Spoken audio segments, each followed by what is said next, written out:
Selamat datang di channel saya Serangga Gatal. Jangan lupa di like dan subscribe-nya. Oke, kita mulai. Di bawah langit. Saat Suyi terbang dengan seluruh kekuatannya, dia juga berpikir cepat. Ini tidak fatal, tetapi seiring waktu, konsumsi Taoisme ditakdirkan untuk menjadi lebih dan lebih serius. Luo Tian benar. Untuk membunuh dirinya sendiri kali ini, para dewa yang telah merencanakan selama berabad-abad telah membuat persiapan yang paling komprehensif. Suyi diam-diam berkata, ada dua ancaman. Dengan cara ini, saya hampir tidak punya kesempatan untuk membuktikan kebenaran. Kedua, ada eksistensi tingkat dewa seperti nelayan yang tahu kartu mereka seperti di belakang. Mereka bahkan tahu bahwa sebelum menjadi dewa, mereka tidak dapat menggunakan kekuatan sebenarnya dari pedang 9 penjara. Dan saya juga tahu bahwa semakin sering saya menggunakan pedang 9 penjara, semakin serius konsumsi Daoxing. Ini berarti bahwa ketika Anda kehabisan minyak, Anda akan hancur. Strateginya harus segera diubah. Suyi berpikir cepat. Saat ini, menjadi nelayan saja sudah membuat dirinya malu. Jika ada lebih banyak kehendak dari karakter tingkat dewa, konsekuensinya benar-benar tak terbayangkan. Omong-omong, mungkin hal kecil itu bisa membantu. Suyi bergerak dalam hatinya dan mengingat satu hal. Sebagai dewa bawaan lahir dari asal kacau dunia peri, monyet kecil secara alami tahu segalanya di medan perang era. Selama monyet kecil membantu, kamu dapat menemukan tempat yang aman untuk dirimu sendiri. Selama dia bisa mendapatkan cukup waktu untuk bernapas, Suyi pasti akan melawan. Anak kecil, terserah padamu untuk membimbingku. Suyi mengirimkan suara ke monyet kecil yang bersembunyi di tungku pembuat langit. Si kecil penuh dengan spiritualitas, mencicit, menjulurkan cakarnya untuk membimbing Suyi. Di perjalanan berikutnya, Suyi diam-diam mengubah arah. Hanya setengah jam kemudian, di depan langit, 3 sosok muncul. 2 pria dan 1 wanita, jelas menunggu di sana. Dan ketiganya adalah 3 dewa baru yang baru saja dipromosikan. Kekuatan ilahi dari tubuh itu menutupi langit dan matahari, jauh di atas Taijing. Hampir begitu mereka melihat Suyi, kedua pria dan 1 wanita itu mulai bekerja bersama. Ledakan. Pergi. Seorang pria parubaya berjubah Cina mengangkat tangannya dan melemparkan formasi pedang yang megah, membunuh Suyi Zhen. Dan wanita dengan rok panjang hitam itu melintas dan menghilang dari udara. Suyi mengerutkan kening. Dan jika mereka dihentikan oleh mereka, bagaimana mungkin para nelayan yang mengejar mereka melewatkan kesempatan ini untuk bunuh diri? Semua pikiran ini langsung terlintas di benak Suyi.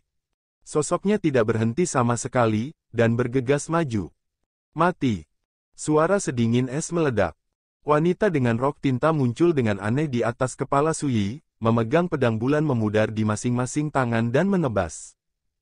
Ledakan. Pedang itu meraung tidak jauh, dan energi pedang yang kacau meledak. Dalam sekejap, sebelum wanita berbaju tinta itu mendekat, dia mengalami pukulan fatal. Pedang kacau yang sombong menghancurkan langit, wanita dalam rok tinta. 2 pisau yang ditebas semuanya hancur, diikuti dengan seluruh tubuhnya terkoyak. Di ambang kematian, wajah cantik itu penuh keheranan. Dia baru saja menjadi dewa, pada saat yang paling kuat dalam hidupnya, bagaimana dia bisa berpikir bahwa dia tidak akan bisa menghentikan bahkan 1 pukulan pun. Ledakan. Langit dan bumi bergetar. Ketika wanita dalam rok tinta terbunuh, sosok Suyi sudah seperti cahaya yang tidak bisa dihancurkan, bergegas ke depan tanpa jeda. Dia terluka parah, tetapi niat pedangnya tidak terbatas. Ketika barisan pedang setengah baya yang ditampilkan oleh Hua Pao datang untuk membunuhnya, Suyi tidak menghindar dan menabraknya. Ledakan. Batalkan ciutkan. Formasi pedang yang mengerikan itu langsung dihancurkan dari tengah, merobek celah panjang. Hampir pada saat yang sama, pedang itu baru saja memotong kepala Hua Pao setengah baya. Pembunuhan instan. Ketika dia membunuh Jiang Taya, dewa baru, Suyi tidak pernah menggunakan pedangnya, terlebih lagi, dia mencoba yang terbaik sekarang. Apakah itu wanita dengan rok tinta atau pria parubaya berjubah, di depan Suyi, yang benar-benar melarikan diri, itu benar-benar tak tertahankan. Di jarak antara langit dan bumi, hanya pria tinggi berjubah hitam dan badai emas yang dilepaskannya yang sebanding dengan parit. Pada saat ini, suara nelayan tiba-tiba terdengar di antara langit dan bumi. Jangan lawan dia, tahan saja dia. Iya. Pria berjubah hitam itu setuju. Dan seluruh pribadinya, jauh. Langit dan bumi kacau, badai emas menyapu, tumpang tindih, merobek kehampaan dan benar-benar runtuh. Jika Anda mengubah ke karakter peringkat Taixuan lainnya, mereka akan dihancurkan dalam sekejap, dan tubuh serta jiwa akan dihancurkan. Karena ini adalah kekuatan Tuhan. Su Yi mengabaikannya. Dia bergegas maju, seperti cahaya paling terang di dunia. Ledakan. Sebuah ledakan keras terdengar. Satu demi satu badai emas pecah dan runtuh. Tetapi jumlah badai emas terlalu besar, sehingga serangan Su Yi juga mengalami perlawanan. Meskipun kecepatannya masih sangat cepat, tetapi para nelayan di belakang telah mengambil kesempatan. Di sini, kamu tidak bisa melarikan diri. Di tengah teriakan yang menggelegar, sosok nelayan muncul entah dari mana, dengan tangan kanan mencuat. Ledakan. Nebula dengan ratusan juta bintang menyelimuti, menghalangi langit setinggi 90.000 kaki, dan menjebak sosok Su Yi di dalamnya. Ledakan. Langit bergetar. Kertas jimat berubah menjadi monumen hitam, menekan sosok Su Yi dalam satu gerakan. Pada saat ini, semua tulang tubuh Su Yi hampir hancur, tubuhnya sangat hancur, dan daging serta darahnya pecah dengan noda darah yang tak terhitung jumlahnya. Monumen hitam ini terlalu menakutkan.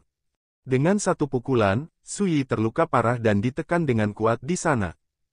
Dan langit 90.000 meter di dekatnya ditutupi dengan bintang yang tak terhitung jumlahnya, membentuk semacam kekuatan yang sebanding dengan domain Dao, memblokir semua rute pelarian Su Yi.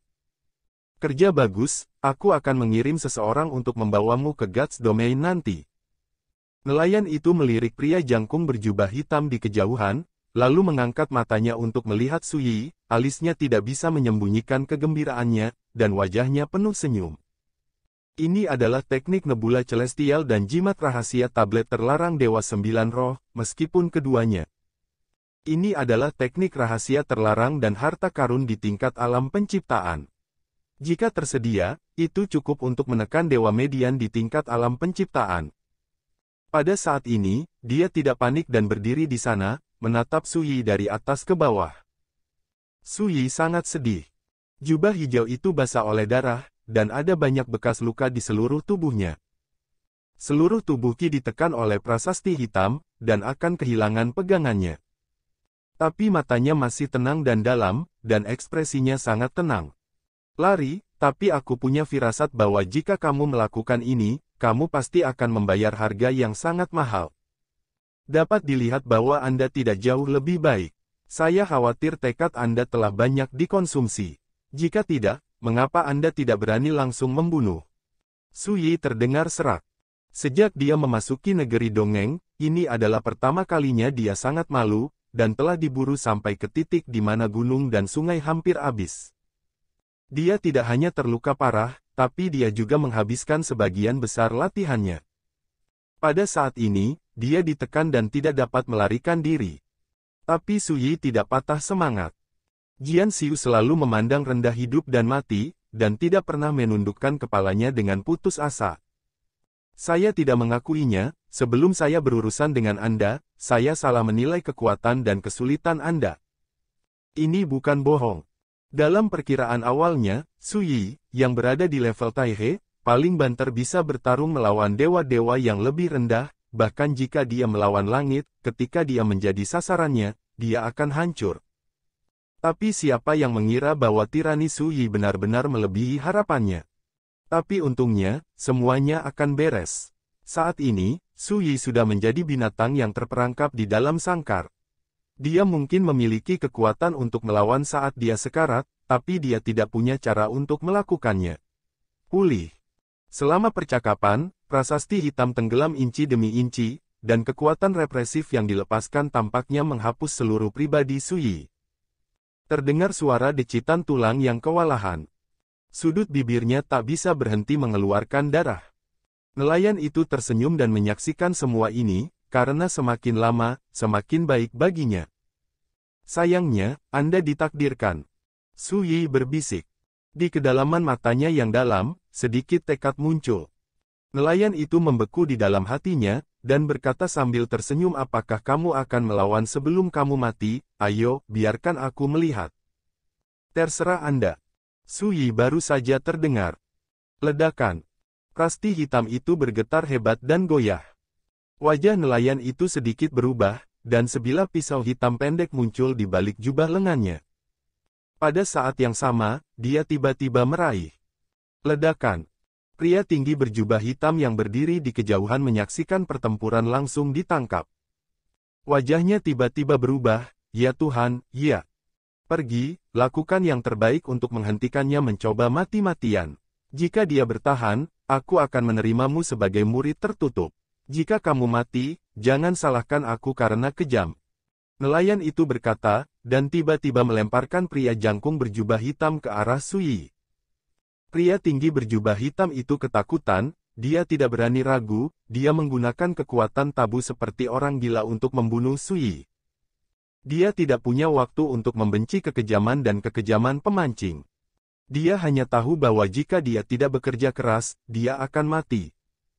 Jika Anda bekerja keras, Anda mungkin masih memiliki kesempatan. Monumen hitam itu runtuh. Sosok Su Yi Junba tampaknya terbakar, dan kekuatan pedang tertinggi yang menakutkan dan misterius itu terus meningkat. Ketika pria jangkung berjubah hitam itu datang untuk membunuh seperti dia putus asa, Su Yi juga bergerak. Dia mengambil pedang yang tergantung di depannya, dan menjentikkan pergelangan tangannya. Zeng, zeng, zeng. Pedang sepanjang 6 inci, pedang, semakin panjang di setiap bagian. Pedang meneriakkan seperti ombak, bergema di langit.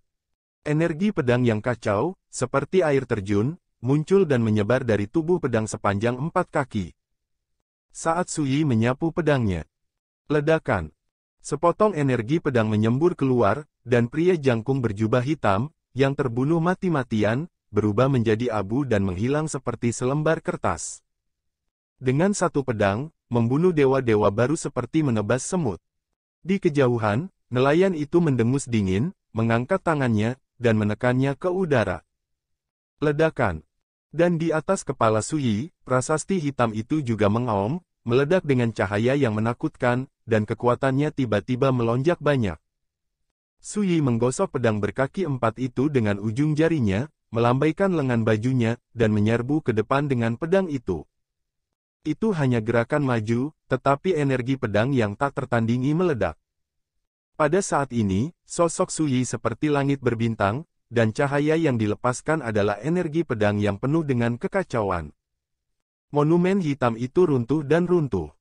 Nebula Jiuanzhang pecah di langit, dan runtuh seperti air pasang. Su Yi masih mempertahankan momentum ke depan dan membunuh nelayan itu. Ketika dia melihat pemandangan ini, nelayan itu akhirnya berubah warna. Dia memiliki firasat bahwa serangan balik Su Yi yang sekarat akan menakutkan, tetapi dia tidak menyangka bahwa ketika Su Yi benar-benar mati-matian berjuang untuk hidupnya, kekuatannya akan sangat menakutkan. Aduh! Lengan nelayan itu menonjol, dan sebilah pisau pendek hitam terangkat ke udara. Hampir pada saat yang bersamaan, Su Yi, yang datang dalam serangan kekerasan, telah menebaskan pedang di udara. Dentang. Tabrakan yang menghancurkan bumi terdengar. Aura kekuatan yang penuh dengan aura destruktif meletus di antara keduanya, kekosongan di dekatnya tiba-tiba runtuh dengan retakan yang tak terhitung jumlahnya, dan gunung-gunung di dekatnya hancur seperti tahu. Dan wasiatnya memiliki banyak tanda pedang yang lebih tebal. Rambut panjangnya tersebar di seluruh kepalanya, dan dia terlihat sangat malu. Wajahnya pucat pasi dan terlihat marah. Tapi ketika dia melihat situasi Su Yi, dia tidak bisa menahan tawa lagi. Pada saat ini, tubuh Su Yi rusak parah, darah mengalir, dan kinya akan runtuh. Bahkan kekuatan mengerikan di tubuhnya menunjukkan tanda-tanda penurunan. Tidak diragukan lagi, meskipun Su Yi menerobos pengepungan, dia hampir kehabisan bahan bakar. Bisakah kamu melakukan serangan kedua seperti ini?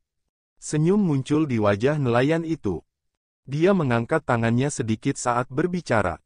Ledakan. Pisau pendek hitam itu berubah menjadi cahaya hitam, jatuh dari langit, dan menebas ke arah Su Yi. Dentang. Su Yi mengayunkan pedangnya untuk memblokir, tapi dia diledakkan dengan pedangnya. Namun, sebelum sosoknya bisa berdiri kokoh, dia tiba-tiba memutar pinggangnya, menggerakkan langit, dan melarikan diri ke kejauhan. Dia keluar dari masalah, dia tidak akan cukup bodoh untuk memperjuangkan hidupnya. Ini sudah menjadi blokade, bagaimana saya bisa membiarkan Anda melarikan diri? Suara sang nelayan tak bisa menyembunyikan kegembiraannya. Dengan suara itu, dia menghancurkan jimat perak. Ledakan.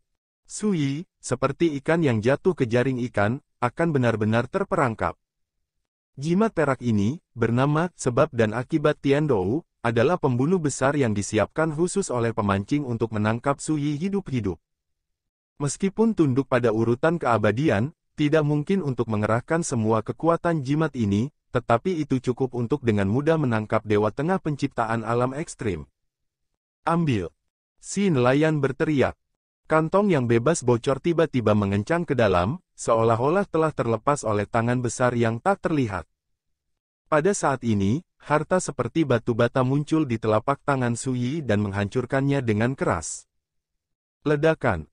Cahaya daun merah yang menyilaukan meledak, langsung meledakkan Wu Letian Bao ke dalam lubang. Nelayan itu tercengang, matanya tiba-tiba berbinar, dan bukannya terkejut, dia berkata dengan gembira kitab karma. Suaranya bergetar karena kegembiraan.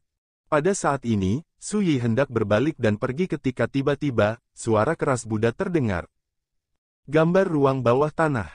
Satu kata demi satu, bergema di langit. Teratai Buddha emas yang tak terhitung jumlahnya muncul, memenjarakan langit dan menutupi Su Yi ke segala arah. Su Yi tiba-tiba mengangkat kepalanya. Saya tidak tahu kapan, seorang biksu tua kurus muncul, menginjak naga dan ular, memegang lampu hijau di tangannya, matanya terbuka dan tertutup, dan kata Sansekerta ajaib muncul. Seluruh tubuh mengalir seperti dao Brahma pasang surut. Buddha lampu panjang. Hati Su Yi tenggelam.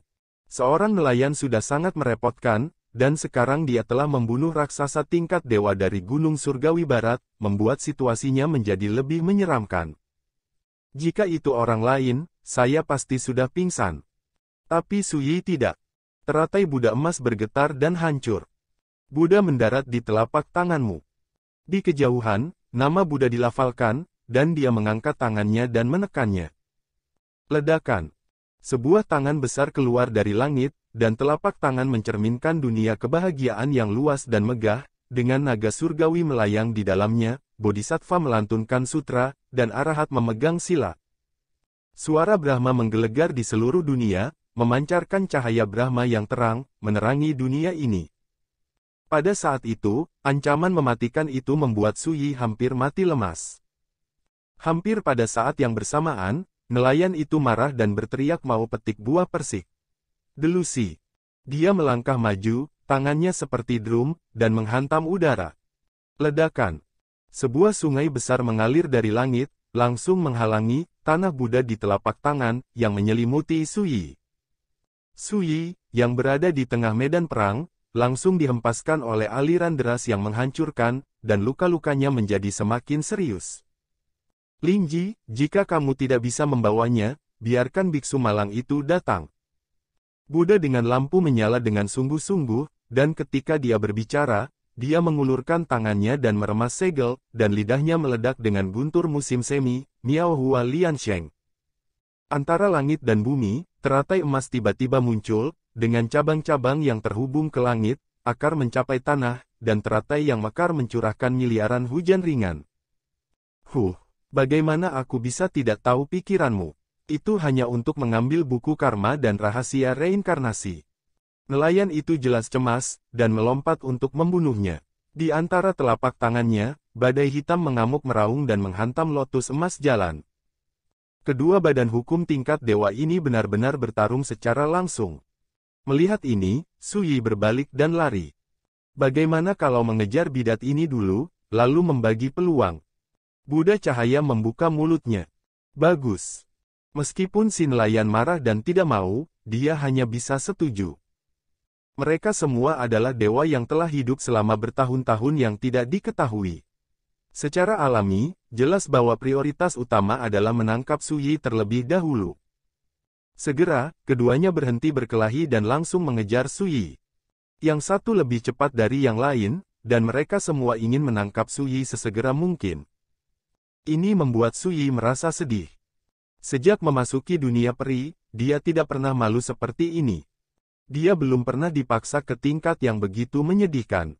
Hatinya sekuat besi, dan dia tidak bisa menahan amarah yang membara dan niat membunuh di dalam hatinya.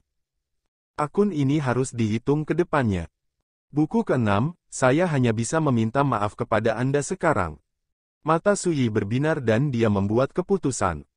Dia tiba-tiba mengangkat tangannya dan melemparkan buku karma jauh-jauh. Namun, itu hanya rengekan. Situasi Su Yi telah terlihat di mata, sangat jelas bahwa Su Yi menghadapi pembunuhan saat ini, dan ada bahaya kematian kapan saja. Oleh karena itu, saat itu dilemparkan oleh Su Yi, buku karma meledak dengan kekuatan karma merah dari kata-kata ini, dan menyapu ke jarak yang ekstrim. Hampir pada saat yang bersamaan, baik Buddha yang menyala maupun sang nelayan memperhatikan pemandangan ini. Dan, sekilas, Anda dapat melihat melalui pikiran Su Yi. Lupakan saja, biarlah ajaran sesat itu dibersihkan oleh sesama Taois. Buddha cahaya berbalik dan mengejar langsung menuju buku sebab akibat. Sebelum era kejatuhan abadi, dia menggunakan keinginannya untuk turun ke alam abadi dan langsung memasuki istana naga di Laut Cina Timur untuk merebut harta karun rahasia kitab karma yang kacau balau. Sayangnya, gagal. Dan beberapa tahun yang lalu, dia mengatur agar biksu pelindung Arhat Kayun datang ke negeri dongeng, dan tujuannya juga untuk menemukan kitab karma. Namun, biksu Gayun juga meleset. Dan sekarang, melihat buku karma dibuang oleh Su Yi, bagaimana kelompok Buddha lampu pembakaran bisa acuh tak acuh. Meskipun, Su Yi melakukan ini untuk mengusir harimau itu. Sang Buddha tidak boleh melewatkan kesempatan ini. Impian. Dan pada saat sang Buddha membakar lampu, sang nelayan berteriak dengan marah dan mengejar buku sebab akibat. Dao dari kelompok Buddha lampu yang membara terkait dengan sebab dan akibat. Dan jalannya juga berhubungan dengan sebab dan akibat. Tidak berlebihan untuk mengatakan bahwa jika dia bisa memenangkan harta karun buku karma, itu akan cukup untuk membuatnya melangkah lebih jauh di jalan Shinto. Rekan Taois, bidat itu memiliki rahasia reinkarnasi dan rahasia lain yang tidak dapat diketahui. Mengapa Anda bersaing dengan saya untuk mendapatkan buku karma? Lighting Buddha mengerutkan kening, jelas tidak senang. Nelayan itu menggertakkan giginya dan berkata, kebijaksanaan itu habis, bahkan jika dia lolos, dia bisa ditangkap lagi, tetapi jika buku karma ini jatuh ke tanganmu keledai botak, maka sungguh hilang. Dia jadi gila.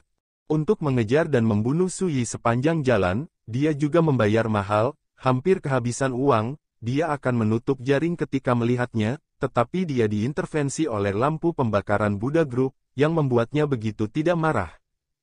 Ada tatapan cemberut di antara alis lampu pembakaran Buddha, dan dia berkata dengan acuh tak acuh teman, kemauan dan kekuatan tubuh Dharma Anda telah banyak habis. Jika Anda benar-benar bertarung, apa kesempatan Anda pikir kamu akan menang? Ledakan. Dia penuh dengan Brahma, menghancurkan bumi, dan niat membunuhnya mengunci pria nelayan itu dengan kuat. Mata pemancing menyipit dan dia langsung tenang. Hanya saja, dia merasa semakin dirugikan. Bukankah kekuatan yang kuhabiskan untuk menangkap bidat itu? Saat ini, itu telah menjadi kelemahan yang digunakan oleh orang tua Randeng. Sekian dulu dari Mimin. Terima kasih.